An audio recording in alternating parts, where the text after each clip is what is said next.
It's finally time! Battlebots World Championship number 7 is right around the corner. I think it's gonna be starting in like a month, in fact. So we are very much on the cusp of some more amazing Battlebots action. And with that as ever, Battlebots has just unveiled the latest roster of Battlebots robots. Oh man, I'm so incredibly excited, so let's get started. Today, we're going to be looking at the entire roster for Battlebots World Championship number 7 for 2023. Let's do this! Now, first up is Banshee. Now, Banshee is a lovely American-style launcher. From my understanding, it seems to be your more typical American-style launcher using pneumatic systems, which it's weird to think that that's now become a rarity, given robots like Blip and HYDRA have been finding new ways of doing launchers. But even with those crazy innovations, we can't forget just how effective the regular pneumatic systems can be. This team has experience with similar stuff. I believe one of the team members has an Antweight, which is one of the smallest to have a pneumatic system. So there's been plenty of experience, and if they can upscale this system effectively, well, Banshee could have a lot of firepower behind it. Keep in mind that if they have enough firepower to keep going throughout the fight, they can get underneath their opponents and can throw them around. Banshee has the potential to really do a number on their opponents. Next up is Beater. Beater, one of my favourite hammer robots of all time. It's such an amazing robot, so much fun to watch. Genuinely, one of the most powerful hammers I've ever seen in the combat scene. We've seen time and time again just how effective it truly is as it goes on and faces so many powerful robots. It's definitely got some weaknesses against the likes of Verts, but when it's able to get going and it really lays the smack down on an opponent who's not ready for them, you can really see just how good Beater is. And joining the team is Jason Marston. Now, for Battlebots fans, that might not be a name that's notable, but for Robot Wars fans, we know him as the driver behind 4. Now, 4 is a robot that's been in the live scene for many years and appeared in the reboot of Robot Wars. It's actually a pretty solid Axbot in its own right, and with that combination of experience with this type of design, it's a safe bet to say that John Reed and Jason Marston could do a lot of damage in this season of Battlebots. Next up is Big Dill. Now, Big Dill really surprised me when I had a look at it. It seems that they've taken a little bit of a cue from some robots like Whiplash and whatnot, as they now have a small spinner attached. I can safely say I didn't see that coming. However, one thing that does make it unique is that, unlike Whiplash, whose spinner is attached to the lifting arm, the spinner is actually independent. It's set up on its own. The lifting arm, when it pulls up, is removes itself entirely. Now, I'll admit, I don't know how that works. I mean, okay, I know how it works, if you know what I mean, but I don't know how it'll work when in practice. The spinner seems like it might cause some potential issues. But if it causes a thing where the lifting arm, which I've said before, I think it's a genius move to get a bit of grip without having a grabbing arm. If it allows them to have a bit of grip that keeps a robot in place so that they get hit a bunch of times with a spinner, then maybe that's a stroke of genius. It's really difficult to say because Big Dill is definitely trying a different way of doing this that you don't see typically with, say, Whiplash. Black Dragon is also coming this season, and I've mentioned before that I really enjoy Black Dragon. It's such a powerful robot from Team Warrior, and with that and its flamethrower, it's usually a sight to behold. Team Warrior are always really good at creating these fundamentally solid designs that can really prove to win some major fights, so I'm very curious to see how this design does in the battle box. Then there's Blip. Oh, I love Blip. My god, Blip is such an exciting design. It's such, if you don't already know, it's this flywheel-driven robot that manages to be an incredibly powerful flipper while also being extremely compact. Like, when you see it next to Tantra, which we already know is an exceptionally compact design, Blip's not that much bigger.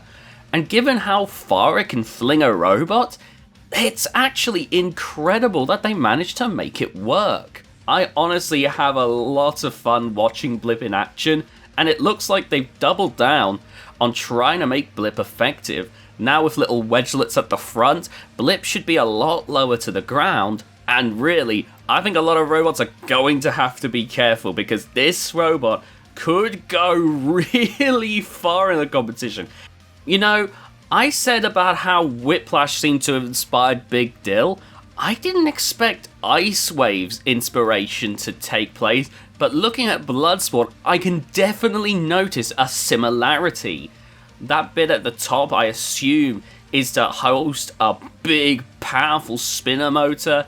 That undoubtedly will mean that if that's the case, of course, that Bloodsport is going to dish out some almighty hits, some absolute belters that is going to destroy opponents. On top of that, their wedgelets, which formerly came off quite easily, are being replaced with what they call flexlets. These are flexible wedgelets that should be able to endure some of the punishments a little bit easier. With all that in mind, Bloodsport, given that it was already pretty darn good, could be about to get even better. Next up, we have a Battlebots classic. It's Captain Shrederator. This robot comes back year after year. With all the times that we've seen it have some problems, you gotta give the team credit. They do not give up. They've been working on the robot, improving it every year, making it just a little bit more reliable, just a little bit more powerful, and it has paid off in some shock victories sometimes. Like, they're not going to reach the lows of their 2019 run again anytime soon. Then we have Claw Viper, and Claw Viper has a very solid strategy. It feels like it's built like a brick.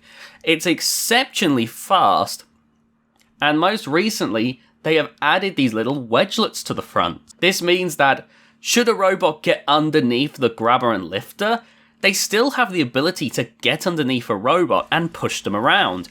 Yeah, that doesn't do a whole lot for Battlebots judging, but it does at least give them a small opportunity to get some of that control and aggression in. Oh good lord, Cobalt's back. Okay, this is not a drill.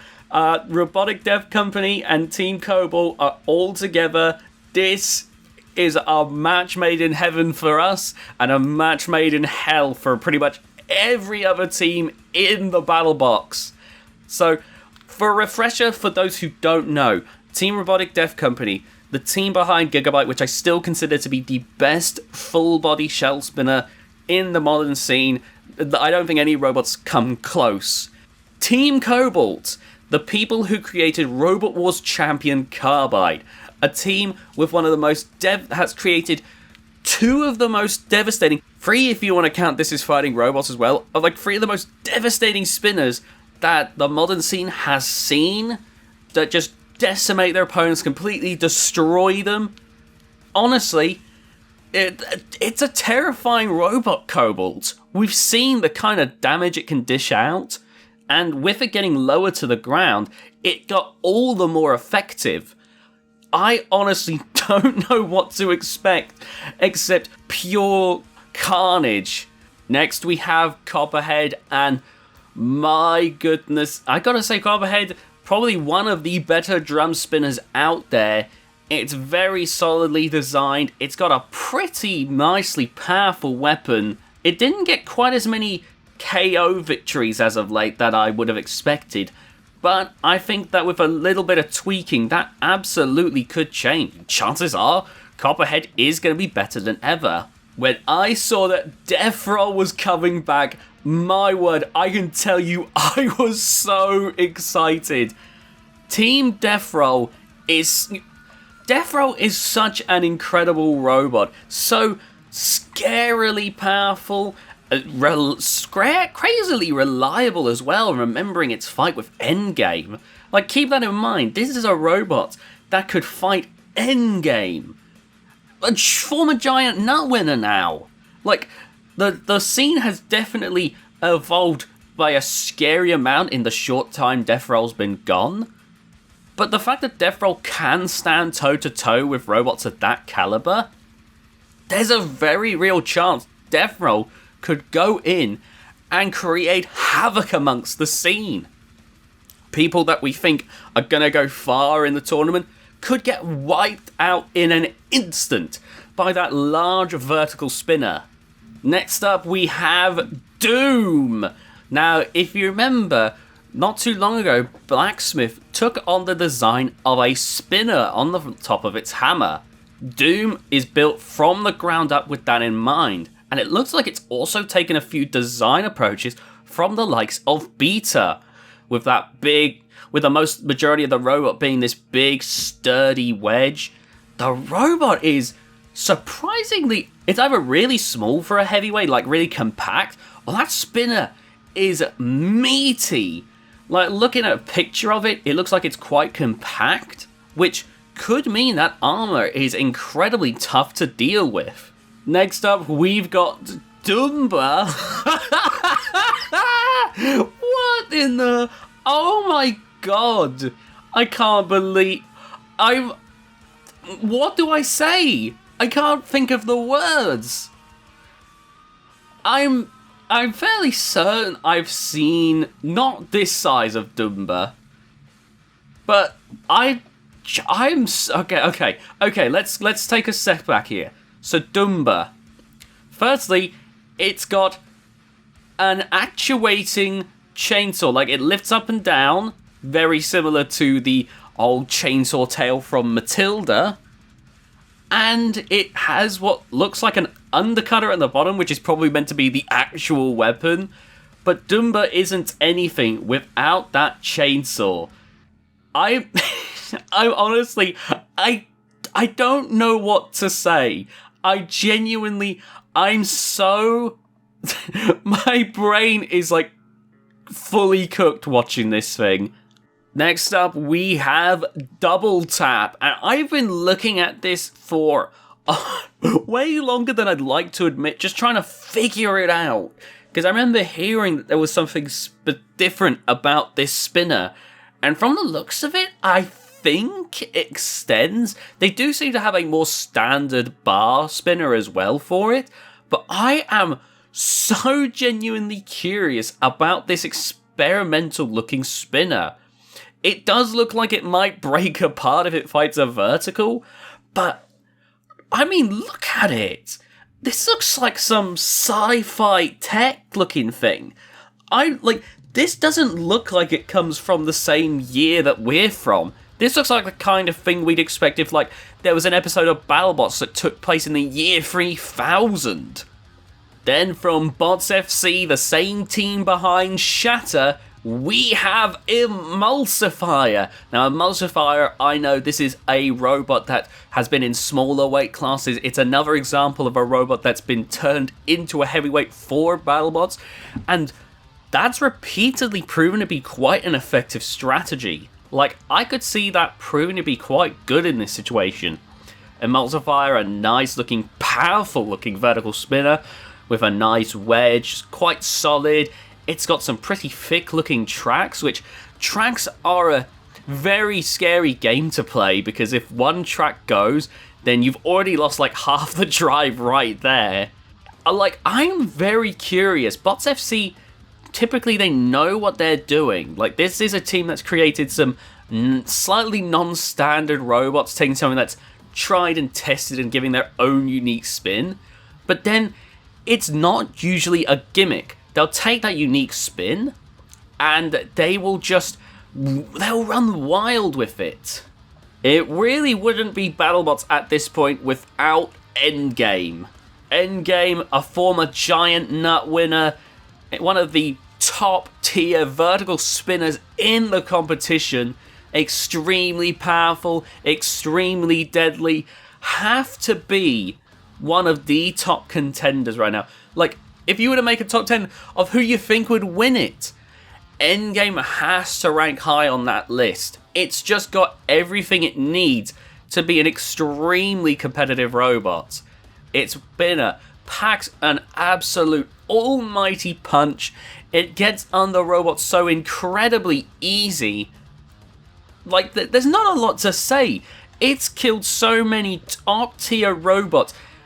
Like, season after season, it's easily got to be one of the best robots out there. There's nothing I can say that can really do Endgame justice. Am I allowed to be slightly disappointed? Only slightly, but I do miss the forklift. Free shipping has now changed from that forklift design to having forklift style wedgelets and a vertical spinner. And look, I'm not going to be too mean to free shipping. I can't. It's free shipping. It's got the flamethrowers, which, as we've seen, are some of the biggest that has ever been on Battlebots.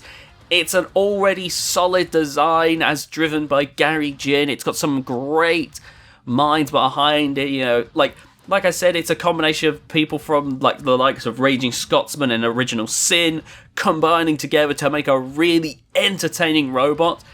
And to be honest with you, making a vertical spinner makes it more competitive, which, given how Gary Jin is always entertaining, even with a robot that was far away from being competitive, another vertical spinner, it does make me slightly sad to see more, like I want more weapon variety, not less. I get it, that's the way the game is played, but yeah. But again, I want to make it clear, I don't hate free shipping. I don't even dislike it. I know for a fact that this is still going to be a very fun robot to watch. But man, where's my forklift? Next up is Fusion from Team Waiachi. Now, Fusion is a robot that I think is way better than I could have reasonably expected. Like, I was already kind of interested in the robot, but it's not that bad. It didn't have the greatest season last time, but I would say that's just because of the fact that it's such a crazy design. It's got a lot of the stuff that Falcon had, where the drive is like surprisingly complicated from the looks of it to allow it to be invertible. It's running a vertical spinner and a horizontal spinner. That's a lot of things going on, and I imagine that's why it's probably not the most tough robot. But in typical Team Waiachi fashion, they've packed a lot of firepower into this thing. Next up, we have what, like I've said many times before, I believe to be the best full-body shell spinner out there nowadays. It's gotta be Gigabyte. And the team has so much experience behind them to make this to make it so. You know, this is a team that has been making these types of shell spinners for years.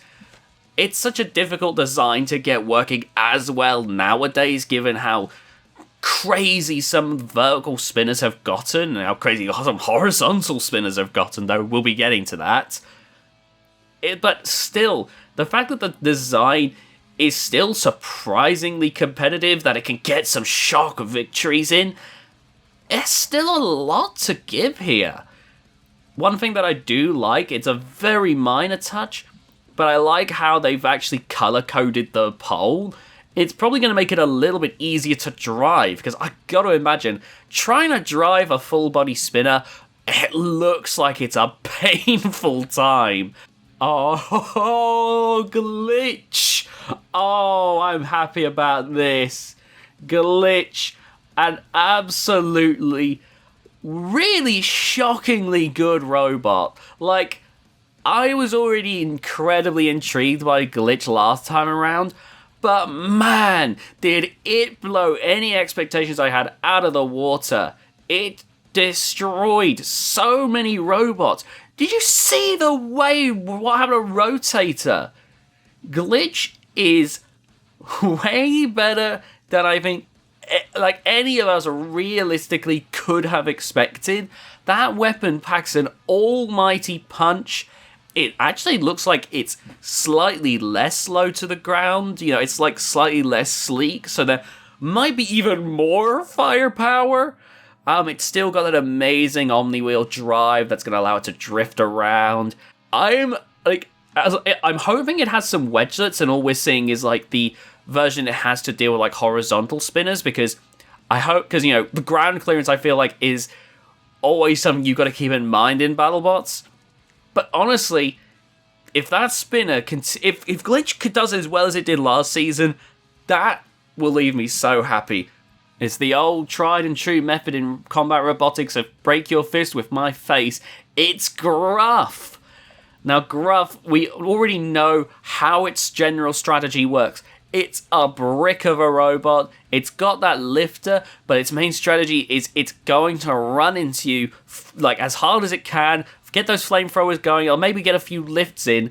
But the fact is, you're going to have a hell of a time breaking it. Gruff is very damn tough and powerful. It looks like the design is still keeping a lot of those notes. I might be mistaken, but the lifting arms do look a little different, maybe slightly sturdier. Apart from that, all I know is that reliability has only been improved, which, guys, Gruff is already probably the brickiest robot out there. Like, the defense stat is already at a 10. You don't need to crank it to a 12. I'm not even going to say 11. This robot could survive it could survive the world ending. Next up, we have the returning HiJinx. Now, HiJinx, I remember mentioning that I thought this robot was quite an interesting robot. Remember how Valkyrie is quite a sleek undercutter design? HiJinx goes for that tombstone style approach where it's just got a massive almighty weapon that is going to do some major damage, and it does leave a pretty nasty punch. I definitely feel that the wheels have proven to be its biggest weakness. They just come off with a little too easily. I was hoping that the wide shape would prevent that, but it doesn't seem to be the case.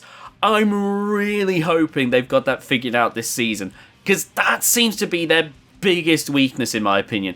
If they've got that under control, HiJinx already will have improved by such a great degree.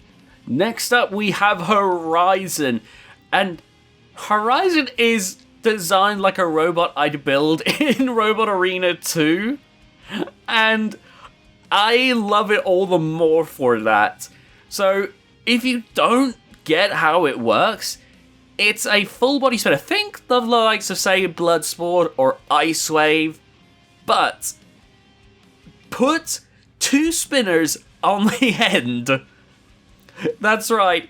The body, the big bit on top spins around, and then it's got two smaller spinners. I don't understand. I don't understand how this is more effective. I don't understand why you would do this. Wow, that is honestly incredible.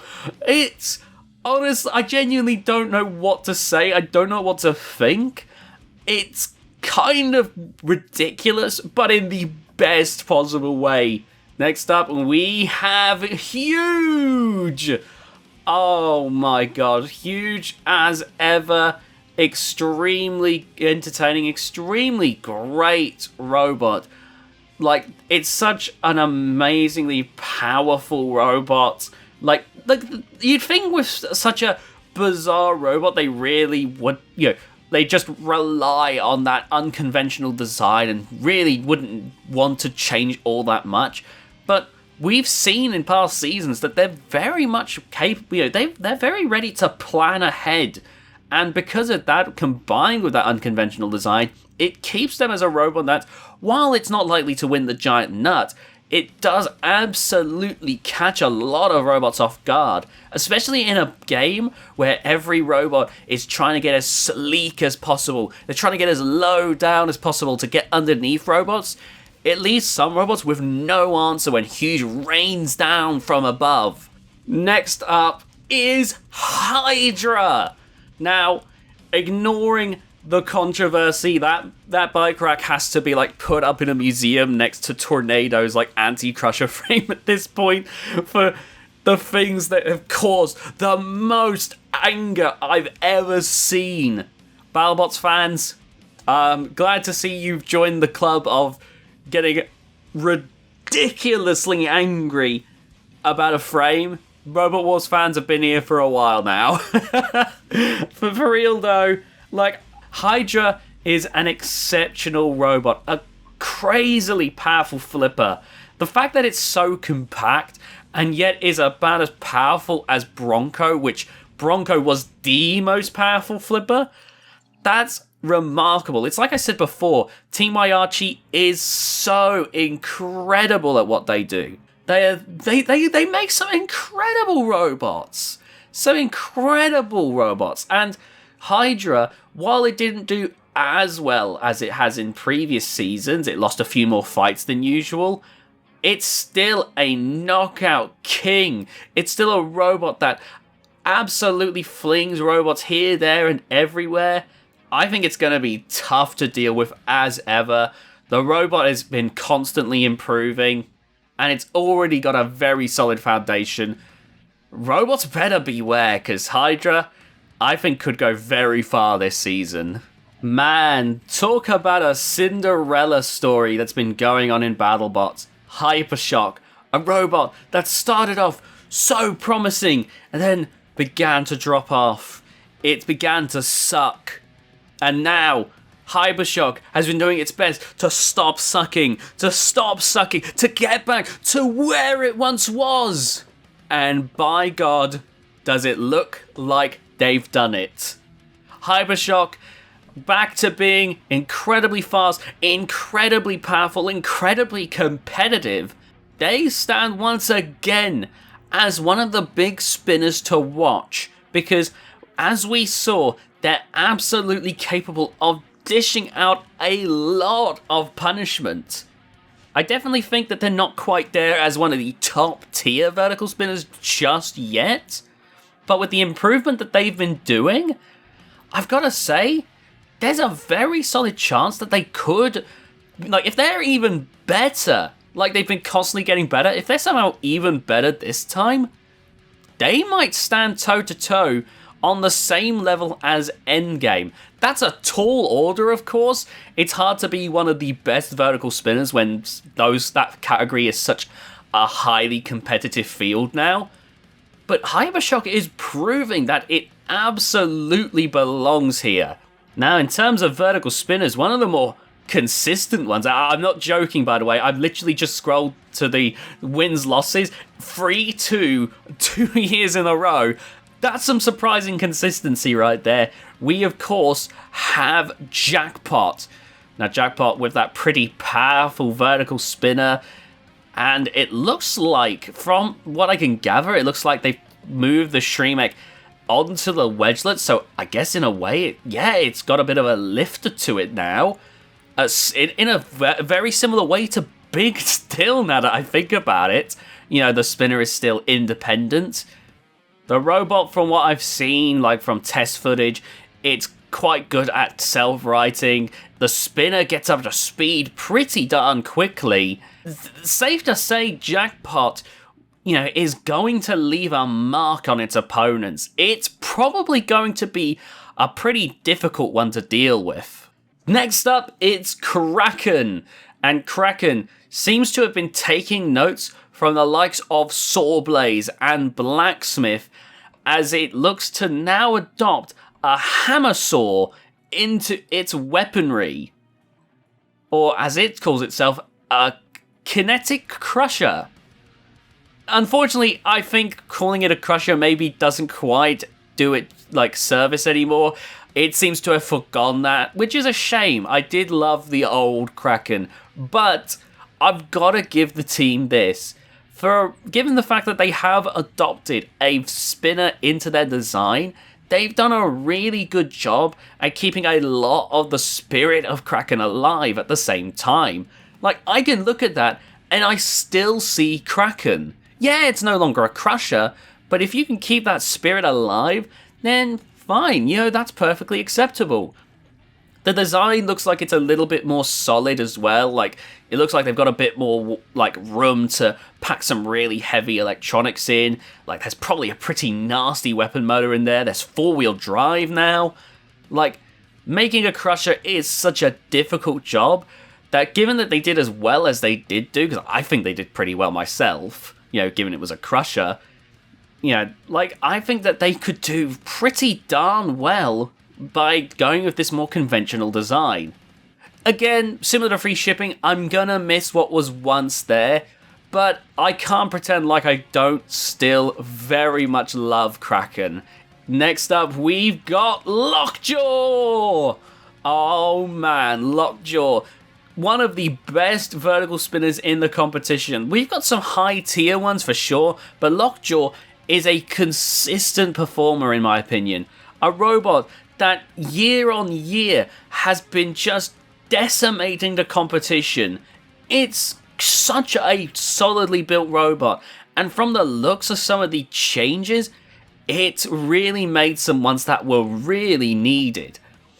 If you remember, Lockjaw had that rear plow, which proved to be quite durable against opponents, but honestly, I always thought it had a bit of a downside. While it was durable against spinners, they were eventually going to have to turn it around and it was going to be useless. From the looks of it, they might have reinvested that weight into the front. So now those forks have a little bit more weight behind them. It looks like it could actually absorb some of those horizontal spinner blows without needing to turn around. Now they can keep that weapon locked on, with that weapon which does a lot of damage. They can keep low to the ground. It looks like it's the best of both worlds is what I'm saying. It also looks like they now have a mini-bot. I haven't got a good look at it, but it looks like it's a fairly standard type of mini-bot. The one with the little wedgelets that's going to get underneath opponents. It's going to ruin their day. It's going to get them beached a little bit. But that gives Lockjaw an almighty opportunity, because if that mini-bot gets under an opponent, Lockjaw is going to destroy them. Next up, we have, once again, the return of Lucky! Oh, man. No matter what happens, no matter if Lucky has a good season or a bad season, I can never hate Lucky. Lucky to me is such a cool robot. Its lineage is impeccable. Like, if you've ever seen the super heavyweights, you'll know what I'm on about. I've talked about it to death. I don't want to go into it again. Lucky is just a pretty cool design. It's one of those robots where I see the potential. I see that potential and I just adore it. I really hope that they can continue to show that potential off. If they can throw robots across the arena, that's going to be incredible. Next up, we have the return of Mad Kitty. Now, I gotta say, Mad Kitty looks a little different this season. You know, it looks a little bit more like it used to, in my opinion. Like, if you remember last season, it was a lot more box-shaped. And I remember a few of my friends, you know, weren't as much of a fan of it looking like that, because part of MaDCatTer's appeal was that it just looked... It looked a bit crazy. Like, it didn't look like anything we'd really seen before. Well, okay, obviously it's a vertical spinner, you know, but you know what I mean? It looked like something from the old school days. And I feel like it's recaptured some of that charm. It looks pretty, well, mad. Like, and I love that. But we gotta remember that it's also a pretty effective design. MaDCatTer is such a fun robot, and it's such a fun team as well. Like, I don't need to sell MaDCatTer to you all. Next up, we have Malice, and right away, I noticed something a little bit different about Malice. Now, a lot of the key stuff is still there. You see that nasty spinning disc, you see the rest of the frame, it still looks pretty solid, but it looks like it might be taking a note from Bloodsport, having those little wedgelets at the front to feed into that horizontal spinner. I'll admit, I still don't fully understand the whole thing of the wedgelets into the horizontal spinner. You know, that's just me. I don't know if I fully understand it myself, but I can't argue with effectiveness, and Bloodsport is hell of effective with it, so Malice is likely to get all the more effective with it as well. Next up is Mammoth. Oh my god, yes! Oh, beautiful. Yes! Yes! Oh, wow. Oh, man. Never change, Mammoth. Please never change. Genuinely, I adore this robot. And going from one robot I adore to another, we've got the best damn drum spinner ever. Minotaur. Oh, wow. Listen, nothing against other drum spinners. You all do great jobs. Minotaur is incredible. It's such a powerful drum spinner. It's so aggressively driven by Daniel Freitas. It's so well maintained by the team of Team Rio bots. It's a design that, despite the fact that on the surface it looks very similar year after year, I imagine all the upgrades under the hood, the way it's driven, all the things about it, has kept it as one of the more competitive robots out there. It takes higher tier robots to really have a solid chance of beating it. Yeah, you'll sometimes see people winning that maybe lower down, who you maybe wouldn't expect. But 9 times out of 10, if you want to beat Minotaur, you have to be a pretty high up there robot. Next up, it's the return of Monsoon! Oh my god, it feels like forever! Man, 2019, that was like 3 years ago. Oh no, that really was a while ago now. Man, things have really changed a lot in that time. Monsoon, of course, one of the, an incredibly good robot. It had some big fights back in the day. Remember, in 2019, it ended up losing to Bite Force of all robots. But it took those high-level robots to really defeat it. It's going to be interesting. I am concerned because obviously it's been such a long time it's been in the competition that I'm worried that some of the advances are really going to catch Monsoon out. But also, Monsoon is such a cool robot. It's got what looks like an even thicker spinner that looks like it'll be all the more punishing. I could be wrong, but it looks more compact? I don't know for certain. It just looks more compact to me. I could be entirely wrong there. But I gotta say, if it's as good as I'm hoping it to be, then I am truly going to be excited for it.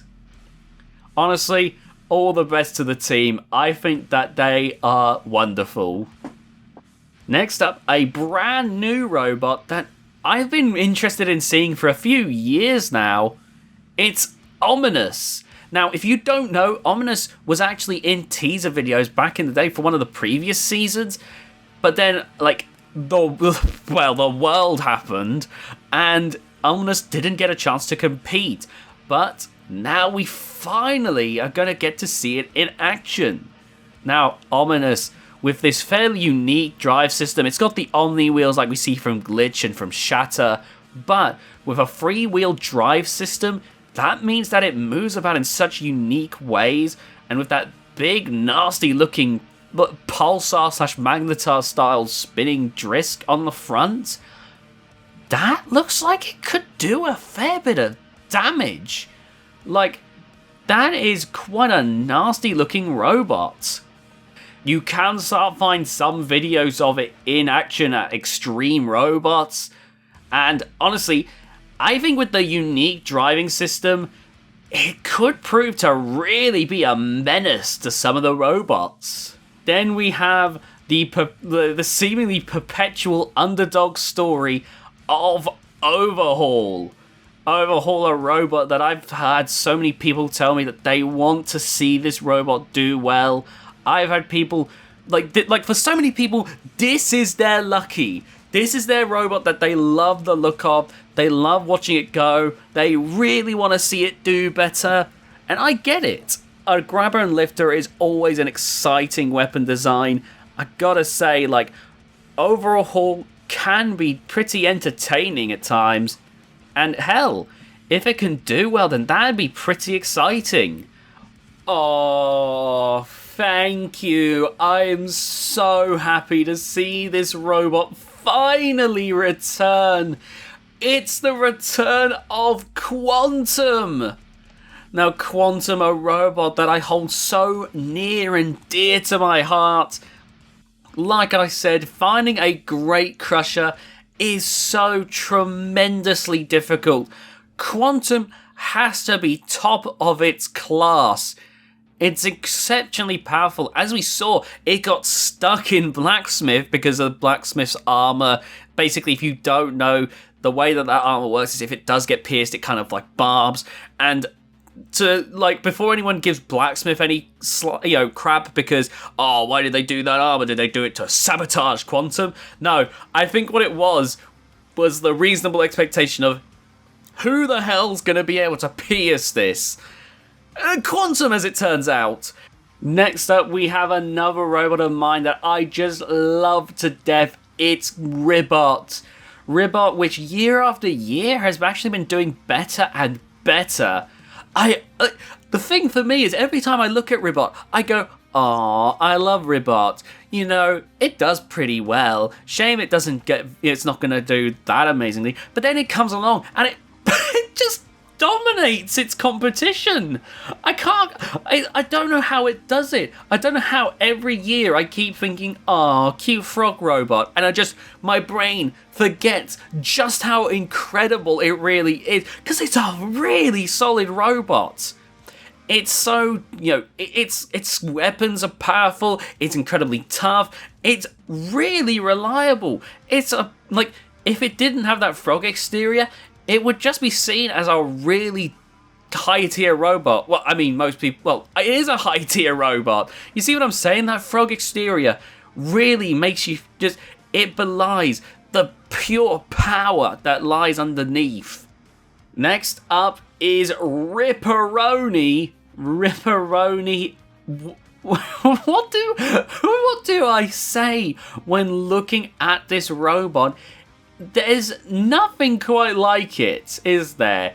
Like, yeah, there's a lot of vertical spinners, but similar to how Ribbot has such a cool appearance, but deceptively is quite devastating underneath, RIPperoni, from what I can gather, is very similar. Like, to give an idea, it's got team members from who have worked on robots like Uppercut. It's got people that worked on P1, Valkyrie. This is a robot that, once again, similar to Ribbot, while it might look cool and kooky and funny, is probably actually pretty darn good. This robot, it's so unique looking. The wheels are different sizes from the looks of it. It's kind of weirdly shaped. This robot's either going to bomb hard or it's going to destroy everything in its path. Honestly, I'm excited for it either way. I think this is gonna be a blast. Next up, we have Riptide. And Riptide, once again, back and looking like it's better than ever, really.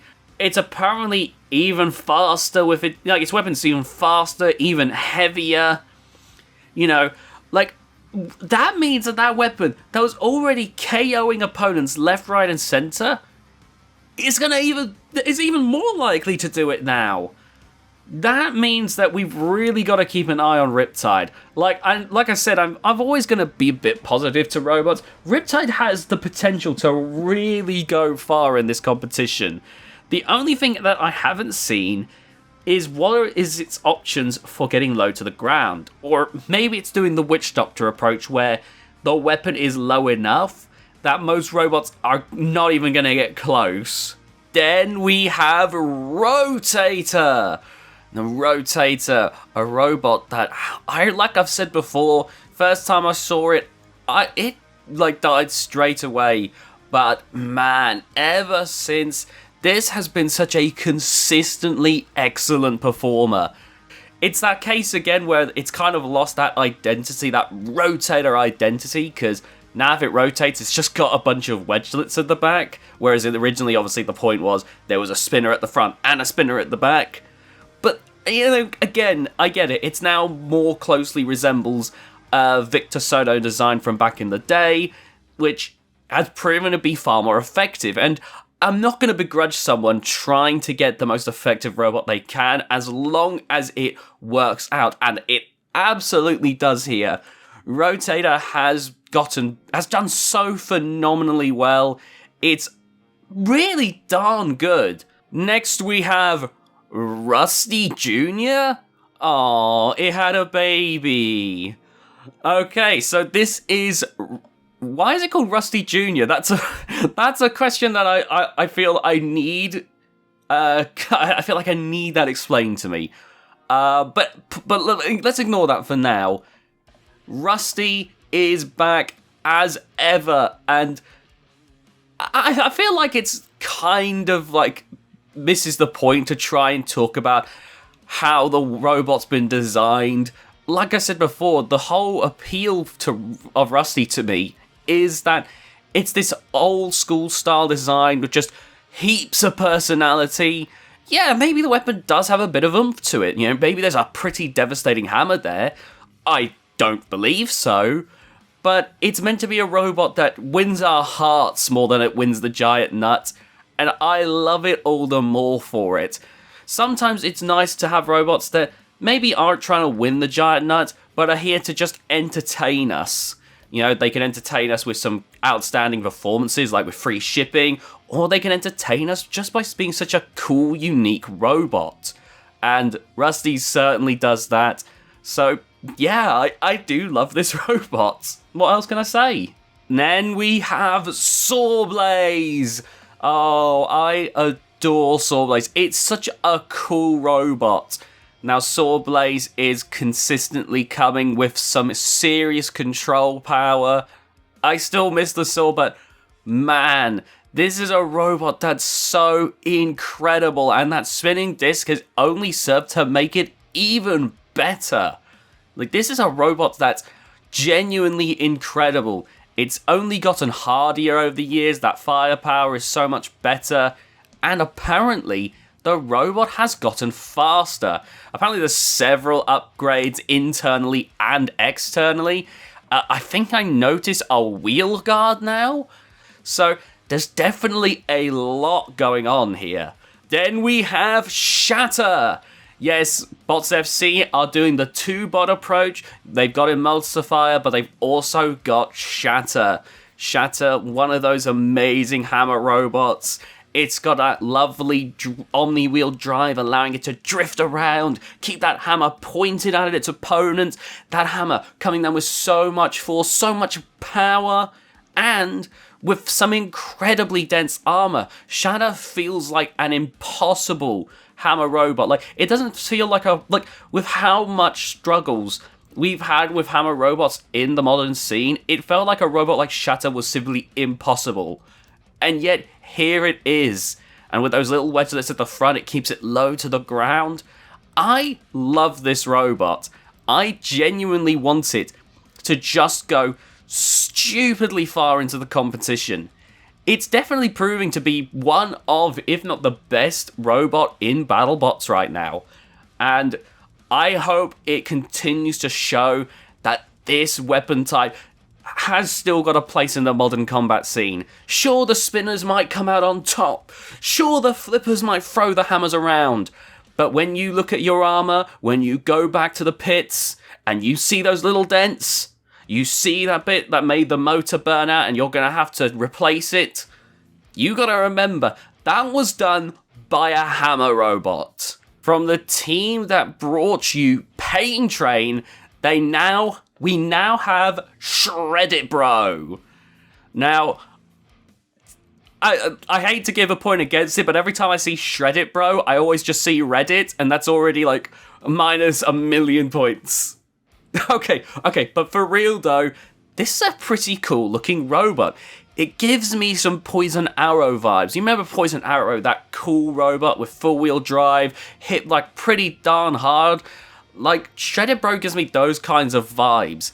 It looks like the robot doesn't have anything to get really low to the ground, so they're really relying on how low that drum can get, which I hope it works out for them, because that's going to be a difficult, task. Another thing in their favor, though, is that the robot looks pretty densely built. Like, next to the drum, you see in two incredibly thick bits. Point is, it looks like it should take some pretty nasty punishment and still keep going, which, given what happened to Pain Train when it fought Deep 6, I think you need to have your robot as durable as possible in order to be able to stand up against the competition. Now, a robot that I'm very happy to see has brought back the Saw, even if it's only an option, it does seem like they still have their disc. It's Scorpios! Now, I'm happy to see that the Saw is still an option here for Scorpios. Don't be wrong, the disc is absolutely a smart option to have. It does take big chunks out of opponents, but it's nice to know that the Saw hasn't been completely abandoned, because the Saw was doing perfectly well. It's just it wasn't as powerful. So it's nice to see that an option is still there. Scorpios looks like it's had some general improvements made. The lifting arm, the Saw arm has like a little bit at the back. I'm assuming that's, when it comes to self-righting, they're not gonna, they can do that while still keeping the weapon spinning, which means that once they're back on their feet, they're right back in action. The wedge now has these little bits at the front which kind of like stop robots, which I think is perfect. And look, I know we're talking about robots, but I do need to say, I've been finding some great entertainment with Scorpios' channel. Now, if you don't know, Scorpios has a YouTube channel. They've been doing stuff like, they've been interviewing people like Mark Satrakian, Lisa Winter.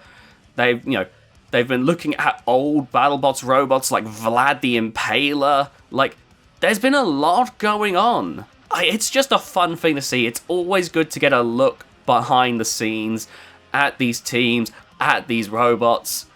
Yeah, it's become less about the robot and more about the team themselves, but yeah, do give them a watch. Next up, we have Slammo! Oh, Team Danby always knows how to make a robot that wins my heart. Slammo came onto the scene and I was so ecstatic watching them. Sure, they didn't win all their fights, but this really was a breakthrough. A team that I've been rooting for years now, but always seem to have some troubles, really have come into their own with Slammo. And Slammo looks even better this year. It looks extremely tough, like extremely durable, and as ever, it looks like a pure suplexing machine. Oh god, what is that? Oh no! Oh god! Whoa! Oh my god!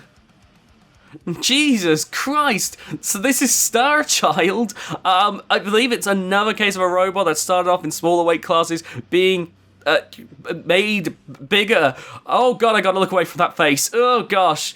It's apparently pretty effective. In my opinion, I love it because it looks like a combination. Like, people always compared Huge to Gabriel. I think I've even done the same thing. And it looks almost like the two concepts have been married together. You've got the vertical spinner with Huge, but it also looks like a Thwackbot type design. So it looks like somehow you've married the two concepts. It's really freaking me out. I'd never be able to beat it, even if I had like a robot like Bite Force, just because I'd look at that and I'd be too scared to know what to do. Next up, we have Switchback and oh wow! Talk about a before and after picture. Like, this is night and day. Now, I quite liked Switchback. I thought that the whole idea was pretty solid. I was a bit let down by the fact that the drum didn't actually actuate. Like, I was thinking it was going to be some SawBlaze type thing, but actually, it's more like it's on a hinge. I have a feeling now that might be different, but even if not, Switchback does have a much better ground clearance game, and they've replaced it with this really beautiful egg beater. there's a lot more egg beaters in the scene now, which, given how well egg beaters do in other weight classes, I gotta say, it's probably been a long time coming. But yeah, Switchback, it's not even the same robot anymore. Like, it only shares a very... Like, if you look in the center, that fact that it has an arm, that's about it. Oh my god. If you were to tell me that Tantrum would go on to win the Giant Nut, I wouldn't have believed you. I quite simply would not have believed you. It just doesn't seem real. It's a hardy design, it's got a pretty potent spinner. From what I can tell, it's been completely rebuilt, because I remember hearing that they were going to do that. I don't know if that's true, but either way, there's undoubtedly some upgrades. Tantrum, people need to keep an eye out, because clearly this thing packs an almighty punch. Next up, we have Terratops, and another robot which has a lifter and a spinner, but similar to Big Dill, both are independent from each other. I don't know what's caused this sudden spate of designs. I'm guessing people have just decided that this is actually a pretty effective way of doing things. Terratops looks quite interesting.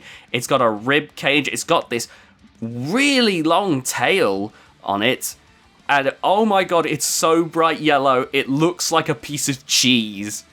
It's probably pretty decently good. I'm very curious to see how it does. Now, sadly, we won't be getting to see Deep Six this season. I can't remember the exact reasons. It just wasn't accepted. I think it just did too much damage to the Battlebots. But the team behind it, Team Overboard, said, no, that's not happening. And they have brought Triton. Now, Triton, it's weird, isn't it? I swear I remember saying that Deep Six is basically like a vertical tombstone. And now look at where we are. Triton is now, is basically Deep Six but horizontal. We've kind of gone full circle here. One thing that I find interesting is that instead of going with, some big wheels, they've gone kind of with the Falcon/Fusion approach of having two smaller wheels. I don't understand that myself, but, what really matters is that big, almighty horizontal spinner, which undoubtedly, if that thing gets up to speed, is going to really wreck some opponents. If it's anything like Deep Six, it's going to be something special. Next up, we have Valkyrie, and Valkyrie's had a major, coat of paint. I'm guessing there's been a lot of improvements to Valkyrie here. This looks pretty darn good. It looks like it's either more compact or that the spinner has just become all the bigger. That is pretty scary looking, all things considered. Whiplash! Oh, good lord, here it is! This is always an exciting robot to see. And it looks like there's been some changes to it once again. Every single time Whiplash gets some changes to keep it effective. On one hand, they've got little hinged forks at the front on each side. But if you look closely at the lifter, there's a series of... They've removed one of the main bits of the lifting forks for tiny little forklets. Tiny little forklets that could get under opponents should the main fork fail. That is pretty interesting. Of course, it'll be hard to say how much good that'll do, given that they don't reach very far. I imagine that's more a case of, okay, we're not going to be able to lift you, so we're going to try and hit you with the spinner and stop you from getting underneath us. But I am curious to see how it does. Whiplash usually performs exceptionally well, regardless anyway, so I have very little reason to believe it's not going to do incredibly well here. And finally, we have Witch Doctor! Now, one thing I know right away with Witch Doctor is that it's gone from that usual 2-disc system to a singular vertical spinning disc. That's definitely a notable departure from the tried and true Witch Doctor design, but similar to Lockjaw, I imagine that there's a pretty good, solid reason for it. If I had to guess, it's a case of reliability, and I imagine that that single disc is slightly thicker. So that means that it'll hopefully pack quite a decent punch still. Well, Witch Doctor, as ever, is going to be one of the best spinners in the competition. It's come close to winning the Giant Nut before. Will it do it this time around? Hard to say, but I'm rooting for them in either case, because they're always great fun to watch. And that is the entire confirmed BattleBots roster for this season. Now, I've heard that there's some other robots that tried entering, but like that robot wasn't confirmed to compete, so I'm not really going to talk about it. If I see it in action, then brilliant. And obviously one major absence that we've seen is, sadly, the lack of Tombstone. Ray Billings had a hand injury, so unfortunately he couldn't come to the competition. He's hoping to come back next year. You can see him talk about the injury on his channel, though do be warned, there is graphic imagery. But if you can send him some love and support, that'd be super appreciated. But moving back to the main topic at hand, I am so excited for this upcoming season of BattleBots, and I hope you are too. If you enjoyed this video, please do be sure to leave a like on this video, subscribe if you haven't already, and be sure to hit that notification bell to be notified of future videos on the channel. Right now, I'm doing daily challenges in Robot Arena 2 with the BattleBots pack. It's a lot of fun. I've been getting tons of challenges for it, and I think you might like it if you're into BattleBots. With that being said, if you could also share this video around, the BattleBots hype is real. And I will see you all very soon, as I'll be making my top 10 videos of the robots I'm excited for, be they new or returning. With that all being said, I'll see you all then. Bye guys!